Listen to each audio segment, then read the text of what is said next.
दोस्तों, पंजाब राज्य जहां के खेत सोना उगलते थे, वहां 80 के दशक में क्यों हिंदुस्तान से एक अलग मुल्क खालिस्तान की मांग उठी? क्यों 80 के दशक में कुछ सिख लोग हिंदुओं को मारने के लिए आतुर हो गए थे? उसके बाद 1984 ईस्वी में क्यों हमारे देश की सेना को सिख धर्म के सबसे पवित्र स्थल गोल्डन टेम्पल पर टैंक के साथ चढ़ाई करनी पड़ी थी? आइए जानते हैं आज के इस वीडियो में। इससे पहले अगर आप सभी लोगों को मेरी ये वीडियो थोड़ी भी अच्छी लगे तो प्लीज मेरे चैनल को सब्सक्राइब कर दीजिए और नीचे कमेंट कर दीजिए।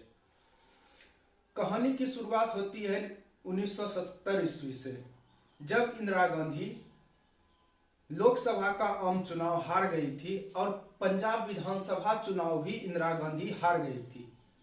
तब पंजाब में प्रकाश सिंह बादल के नेतृत्व में अकाली दल की सरकार बनी। उसके बाद पंजाब में इंदिरा गांधी को एक ऐसे शख्स की जरूरत महसूस होती है जो प्रकाश सिंह बादल को मुंहतोड़ जवाब देने की हैसियत रखता हो।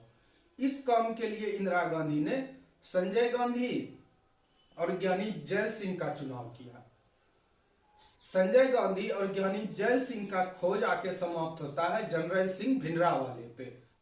जनरल सिंह भिंडरावाला को जो है दमदमी टकसाल का हेड बनाया गया था। सिख धर्म में दमदमी टकसाल का महत्व यह है कि जब गुरु गोविंद सिंह ने गुरु ग्रंथ साहिब को पहली बार कंपाइल किया था तो उन्होंने इसी दमदमी टकसाल में गुरु ग्रंथ साहिब को कंपाइल किया था।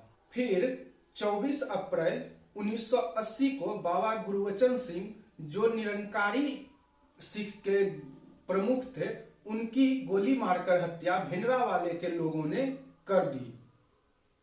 1980 के चुनाव में ज्ञानी जैल सिंह ने भिंडरावाले का यूज एक मोहरे की तरह किया और उनसे 4-5 जगहों पे अपना चुनाव प्रसार भी करवाया था। 1980 के लोकसभा के आम चुनाव में इंदिरा गांधी को भारी बहुमत मिला और पंजाब विधानसभा चुनाव भी इंदिरा गांधी जीत गई। उसके बाद भिंडरावाले का कद जो है इससे और भी ऊंचा हो जाता है। जिस ज्ञानी जैल सिंह ने भिंडरावाले को अपने साथ लाए, वो ज्ञानी जैल सिंह अब देश के गृह मंत्री बन चुके थे। उसके बाद दौर आता है 1981 की जनगणना का। पंजाब में जनगणना जोरों शोरों से चालू था। इसी क्रम में पंजाब में सबसे ज्यादा पढ़ा जाने वाला हिंदी अखबार पंजाब केसरी के एडिटर लाला जगत नारायण ने अखबार में लिखा कि जो हिंदू पंजाब में रह रहे हैं वो अपनी मातृभाषा हिंदी बताएं, न कि पंजाबी। इस बात से जो है कट्टर सिख नाराज हो गए और इसी नाराज होने वाले चेहरों में से एक थे भिंडरावाला। 9 सितंबर 1981 को लाला जगत नारायण की हत्या भिंडरावाले के लोगों ने कर दी और 15 सितंबर 1981 को भिंडरावाले को गिरफ्तार कर लिया गया। परंतु राजनीति का असली खेल तो अब शुरू होता है।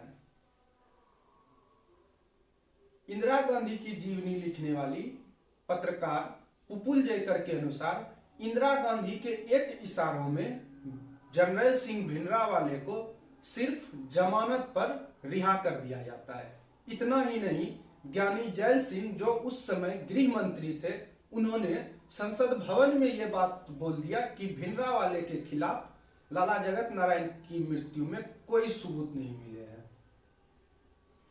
इससे जो है भिंडरावाले का मन और भी ज्यादा बड़ा हो जाता है। इधर भिंडरावाला अपने सारे हथियारबंद साथियों के साथ पूरे दिल्ली में दिन भर घूमता रहा। उधर पंजाब में खालिस्तान की मांग जो है और जोरों शोरों से उठने लगी और खालिस्तान की मांग का समर्थन जर्मनी, कनाडा, ब्रिटेन के रहने वाले कुछ सिख लोगों ने भी किया। अब तक भिंडरावाले का दहशत इस तरह से पंजाब में फैल चुका था कि जब वहां के डीआईजी एएस अठवाल स्वर्ण मंदिर मत्था टेकने के लिए गए, तब भिंडरावाले के लोगों ने स्वर्ण मंदिर से बाहर निकलकर एस अठवाल को गोली मारा और फिर वापस वो लोग स्वर्ण मंदिर में ही चले गए। इसके बाद डीआईजी की लाश कई घंटों तक उसी सीढ़ियों पर पड़ा रहा, परंतु किसी पुलिस वाले की इतनी हिम्मत नहीं हुई कि उनकी लाश को अपने कब्जे में कर सके। तो भिंडरावाले का दहशत इतना फैल चुका था। पंजाब के मुख्यमंत्री दरबारा सिंह ने खुद भिंडरावाले को फोन करके बोला कि हमारे सीनियर की लाश आप गोल्डन टेम्पल के बाहर पड़ी हुई है और किसी पुलिस वाले उस लाश को उठा नहीं रहे हैं। तो एक मिन्नत वाले लहजे में दरबारा सिंह ने भिंडरावाले को यह बात बोला। उसके बाद भिंडरावाले ने क्या जवाब दिया? भिंडरावाले ने कहा कि अपने पुलिस से बोलो कि अपने अधिकारी की लाश को ले जाए। इतना सब कुछ हो जाने के बाद भी भिंडरावाले के खिलाफ किसी भी सरकार ने, चाहे वो पंजाब विधानसभा की सरकार हो चाहे वो केंद्र में इंदिरा गांधी की सरकार हो, दोनों में से किसी ने भिंडरावाले के खिलाफ कोई कार्रवाई नहीं की। इससे भिंडरावाले का हौसला और भी बढ़ जाता है तथा पंजाब की हालत जो है बद से बदतर होने लगती है। पंजाब में उग्रवाद चरम पे पहुंच गया था। हालात में काबू में करने के लिए इंदिरा गांधी ने एक बड़ा राजनीतिक फैसला लिया। इंदिरा गांधी ने ज्ञानी जैल सिंह, जो एक सिख थे, उनको देश का राष्ट्रपति बनाया कि हो सकता है अगर सिख को राष्ट्रपति बना दे तो कुछ हालत सुधार हो सकता है, परंतु ऐसा कुछ नहीं होता है। पंजाब की हालत जो है जस का तस रहती है। फिर समय आता है 5 अक्टूबर 1983 का। कपूरथला से जालंधर जाने वाली बस पर कुछ सिख उग्रवादियों ने हमला कर दिया और लगभग 6 हिंदुओं को चुन चुन कर गोली मार दी गई। इसके अगले दिन 6 अक्टूबर को मुख्यमंत्री दरबारा सिंह को हटा दिया गया। ये इंदिरा गांधी की भूल में से सबसे बड़ी भूल थी कि उन्होंने दरबारा सिंह को मुख्यमंत्री के पद से हटा दिया। उस टाइम दरबारा सिंह को हटाकर पंजाब में राष्ट्रपति शासन लगा दिया जाता है। रात को पंजाब में बसों के चलने पर रोक लगा दी जाती है। पंजाब में उग्रवाद और भी बढ़ता जा रहा था, लेकिन इंदिरा गांधी की इतनी हिम्मत नहीं हो रही थी कि वो जनरल सिंह भिंडरावाले के खिलाफ कोई कार्रवाई करे। फिर भिंडरावाला एक बहुत ही महत्वपूर्ण घटना को अंजाम देता है। 15 दिसंबर 1983 को भिंडरावाला दमदमी टकसाल से निकलकर अपने साथियों के साथ अकाल तख्त पर कब्जा कर लेता है। अकाल तख्त को 16वीं सदी में बनवाया गया था। अकाल तख्त को मुगल दरबार से 1 फुट ऊंचा बनाया गया था ताकि बताया जा सके कि ईश्वर का स्थान राजाओं से बहुत ऊपर होता है। अकाल तख्त पे कब्जा करने के बाद जनरल सिंह भिंडरावाला जो था वो अकाल तख्त में यानी कि गोल्डन टेम्पल में छुपा छुपा के AK-47 एंटी टैंक मिसाइल और ऐसे कई बड़े बड़े हथियार दूध के डब्बों में, बोरियों में, सब में छुपा छुपा के अंदर ले जाने लगे। तमाम उठापटक के बाद 1 जून 1984 को पंजाब को आर्मी के हवाले कर दिया जाता है। इसके बाद 2 जून को इंदिरा गांधी ने दूरदर्शन पे आके देश के नाम संदेश दिया कि पंजाब में निर्दोष सिख और हिंदू मारे जा रहे हैं, अराजकता फैली हुई है, धार्मिक स्थल जो है वो अपराधियों की शरणगाह बन चुकी है। ये बात इंदिरा गांधी जनरल सिंह भिंडरावाले को लेके ही बोल रही थी। वो जनरल सिंह भिंडरावाला जिसका चयन खुद इंदिरा गांधी ने अपनी राजनीतिक फायदे के लिए किया, उसी जनरल सिंह भिंडरावाले के खिलाफ इंदिरा गांधी अब एक्शन लेने के मूड में आ गई थी।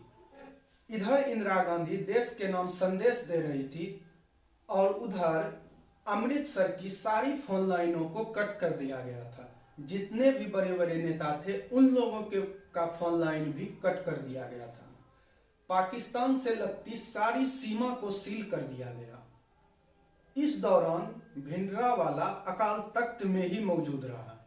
भिंडरावाला कहीं ना कहीं सेना से लड़ने के लिए तैयार था। 5 जून 1984 को सेना ने कार्रवाई शुरू कर दी और ऑपरेशन ब्लू स्टार शुरू हो गया।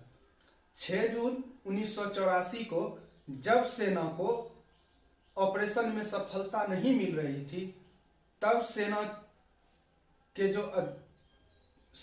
जो हेड थे कुलदीप बरार, उन्होंने फैसला किया कि स्वर्ण मंदिर में छुपे आतंकवादियों को मारने के लिए टैंक लगाना ही पड़ेगा। तब कुलदीप बरार ने सेना को आदेश दिया कि टैंक से जो है अकाल तख्त पे हमला किया जाए और जनरल सिंह भिंडरावाला और उनके साथियों को मार गिराया जाए। उधर देश के राष्ट्रपति ज्ञानी जैल सिंह स्वर्ण मंदिर पर इस आर्मी ऑपरेशन से बेहद खफा थे। वो नहीं चाहते थे कि इस तरह की कार्रवाई इंदिरा गांधी करें। 7 जून 1984 को ऑपरेशन ब्लू स्टार समाप्त हो गया। ऑपरेशन के दौरान लाइब्रेरी में रखी महत्वपूर्ण किताबों में आग लग जाती है और अकाल तख्त, जो सिख धर्म का सबसे पवित्र स्थल था, उनको जो है भारी नुकसान पहुंचता है। मेजर जनरल कुलदीप बरार के अनुसार ऑपरेशन ब्लू स्टार में मारे जाने वाले सैनिकों की संख्या लगभग 80 और घायल सैनिकों की संख्या लगभग 240 बताई जाती है। इसमें मरने वाले उग्रवादियों की संख्या जो थी वो लगभग 450 के आसपास थी। लगभग 450 उग्रवादियों को हमारी सेना ने वहां पे मार गिराया। गोल्डन टेम्पल के परिसर से भारी मात्रा में एंटी टैंक मिसाइल, AK-47, गोला बारूद बहुत भारी मात्रा में बरामद किया गया।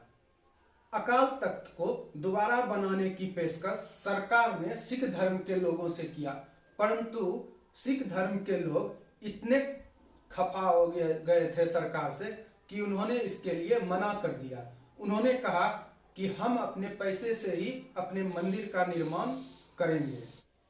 मेरी राय में स्वर्ण मंदिर जैसे पवित्र स्थल पर आर्मी के इस तरह की कार्रवाई करने की नौबत ही नहीं आती अगर उस समय की सरकारें भिंडरावाले के खिलाफ पहले ही कोई एक्शन ले लेती। पहले इसी इंदिरा गांधी और ज्ञानी जैल सिंह ने भिंडरावाले को बढ़ावा दिया और इसी भिंडरावाले ने इंदिरा गांधी के नाक में दम कर दिया और अंततः इंदिरा गांधी को यह फैसला करना पड़ा कि भिंडरावाले को मार गिराना ही पड़ेगा।